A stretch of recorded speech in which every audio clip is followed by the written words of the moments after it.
Hi friends, welcome to my channel. இன்னைக்கு நம்ம catering ஸ்டைல்ல மணத்தக்காளி வத்தக்குழம்பு எப்படி செய்யறதுன்னு பார்க்கலாம். வாங்க நம்ம வீடியோக்குள்ள போய்ட்டு இத செக் அவுட் பண்ணுவோம். சேனலை ஃபர்ஸ்ட் டைம் பார்க்குறீங்கன்னா சப்ஸ்கிரைப் பட்டனை கிளிக் பண்ணிக்கோங்க.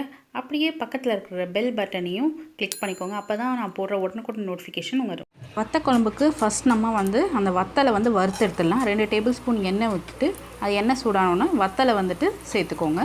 சேர்த்து அதில் எல்லாம் பொரியறதுக்காக வெயிட் பண்ணுங்கள். நல்லா அது பால் மாதிரி பொவி வரும். அதுக்கப்புறமா நம்ம அதை தனியாக ஒரு பவுலில் ட்ரான்ஸ்ஃபர் பண்ணிக்கலாம்.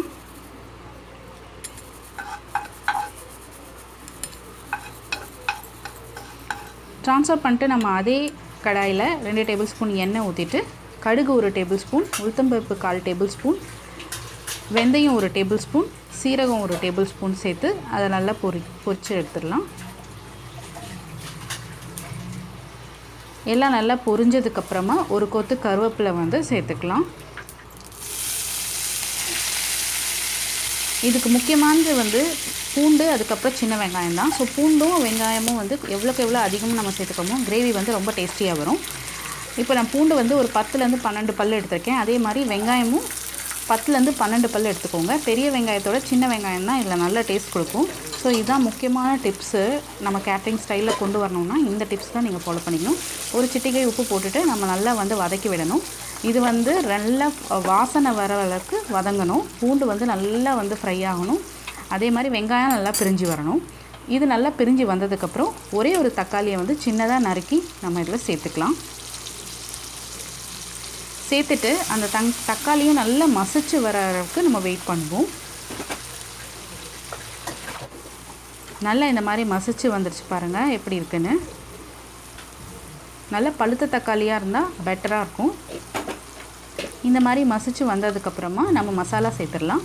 1/4 டேபிள் ஸ்பூன் மஞ்சத்தூள், 2லேருந்து 3 டேபிள் ஸ்பூன் குழம்பு மிளகாய் தூள். உங்கள் காரத்துக்கேற்ப நீங்கள் சேர்த்துக்கோங்க. சேர்த்துட்டு நல்லா ஒரு 2 நிமிஷம் அந்த எண்ணெயிலேயே அந்த பச்சை வாசனை போகிற அளவுக்கு அந்த மசாலாவை நம்ம ஃப்ரை பண்ணி எடுத்துக்கணும். 2 நிமிஷம் விட்டிங்கன்னா அதுலேயே கொஞ்சம் எண்ணெய் பிரிஞ்சு வரும். பார்த்தீங்கன்னா தெரியுது எண்ணெய் பிரிஞ்சு வந்திருக்கு. இப்போது ஒரு சின்ன நெல்லிக்காய் சைஸ் புளியை 1/2 மணி நேரத்துக்கு முன்னாடியே ஊற வச்சு அதோட எக்ஸ்ட்ராக்ட் மட்டும் எடுத்து நம்ம இதில் ஊற்றிக்கலாம். ஊற்றிட்டு அதையும் ஒரு 2 நிமிஷம் அந்த மசாலாவோட நல்லா மிக்ஸ் பண்ணிக்கோங்க.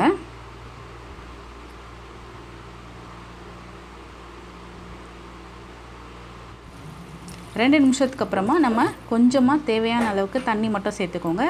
சேர்த்துட்டு அதை நம்ம மூடி போட்டு கொதிக்க விட போகிறோம்.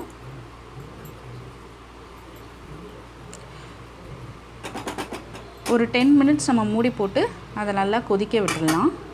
இந்த கேப்பில் நம்ம தேங்காய் அரைச்சிட்டு வந்துடலாம். நான் ஒரு 3 டேபிள் ஸ்பூன் அளவுக்கு தேங்காயும் 1 டேபிள் ஸ்பூன் சீரகம் எடுத்து இதை மையாக அரைக்க போகிறேன்.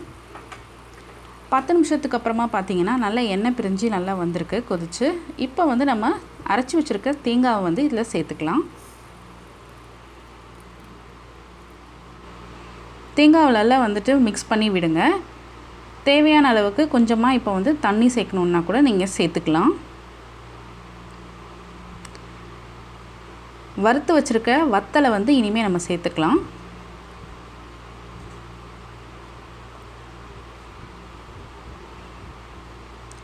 கிரேவி ரொம்ப திக்காக இருக்குன்னா கொஞ்சமாக நீங்கள் தண்ணி ஊற்றிக்கோங்க.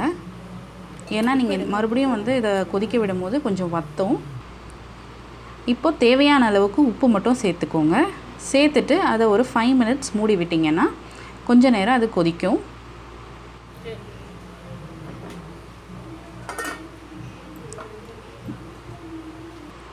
ஃபைவ் மினிட்ஸ் கழித்து நம்ம பார்த்தோன்னா நல்லா எண்ணெய் பிரிஞ்சு வந்திருக்கு. தண்ணி நல்லா வத்திருக்கு பாருங்கள். கிரேவி கன்சிஸ்டன்சிக்கு வந்துருச்சு. இது சப்பாத்தி ரைஸோட நல்ல ஒரு காம்பினேஷனாக இருக்கும். இதுதான் நிறைய மேரேஜ் ஃபங்க்ஷனில் வத்தக்குழம்பு சொல்லி நம்ம கொடுக்குறது இந்த குழம்பு தான். நம்ம வீட்டில் நார்மலாக சுண்டை வத்தல் அதெல்லாம் வச்சு பண்ணுவோம் இல்லையா? ஸோ இந்த வத்தல் வச்சு பண்ணி பாருங்கள், செம்ம டேஸ்ட்டாக இருக்கும். இந்த ரெசிபி நீங்கள் கண்டிப்பாக வீட்டில் ட்ரை பண்ணிவிட்டு உங்களோட கமெண்ட்ஸ் அண்ட் ஃபீட்பேக்கை மறக்காமல் சொல்லுங்கள். இந்த வீடியோ உங்களுக்கு ரொம்ப பிடிச்சிருந்ததுன்னா லைக் அண்ட் ஷேர் பண்ணுங்கள். அண்ட் மறக்காமல் சப்ஸ்கிரைப் பண்ண மறந்துடாதீங்க. தேங்க்ஸ் ஃபார் வாட்சிங்.